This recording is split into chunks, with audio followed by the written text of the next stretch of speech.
ઉનાળામાં ત્રીજું માવઠું વરસાવાના એંધાણ। રાજ્યમાં ભર ઉનાળે ખેડૂતોને ત્રીજી વખત કમોસમી વરસાદનો માર સહન કરવાનો વખત આવી શકે છે।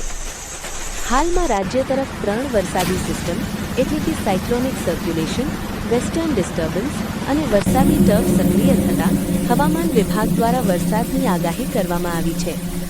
4 એપ્રિલ સુધી રાજ્યમાં ભારે પવન અને ગાજવીજ સાથે વરસાદની આગાહી કરવામાં આવી છે। તો બીજી તરફ હવામાન નિષ્ણાંત અંબાલાલ પટેલે પણ 10 દિવસ સુધી એટલે કે 12 એપ્રિલ સુધી વિવિધ ભાગોમાં વરસાદની સંભાવના વ્યક્ત કરી છે।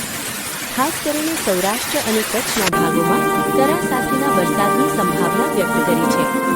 આ સાથે જ મે મહિનામાં પણ વરસાદ અને વાવાઝોડું આવી શકે તેવું અંબાલાલ પટેલે ઉમેર્યું હતું। ઉનાળામાં ત્રીજું માવઠું વરસાવાના એંધાણ।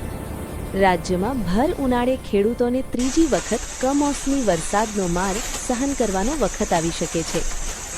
હાલમાં રાજ્ય તરફ 3 વરસાદી સિસ્ટમ એટલે કે સાયક્લોનિક સર્ક્યુલેશન, વેસ્ટર્ન ડિસ્ટર્બન્સ અને વરસાદી ટર્ફ સક્રિય થતાં હવામાન વિભાગ દ્વારા વરસાદની આગાહી કરવામાં આવી છે। 4 એપ્રિલ સુધી રાજ્યમાં ભારે પવન અને ગાજવીજ સાથે વરસાદની આગાહી કરવામાં આવી છે।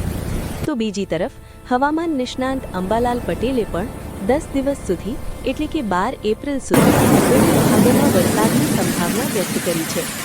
ખાસ કરીને સૌરાષ્ટ્ર અને કચ્છના ભાગોમાં કરા સાથેના વરસાદની સંભાવના વ્યક્ત કરી છે। આ સાથે જ મે મહિનામાં પણ વરસાદ અને વાવાઝોડું આવી શકે તેવું અંબાલાલ પટેલે ઉમેર્યું હતું।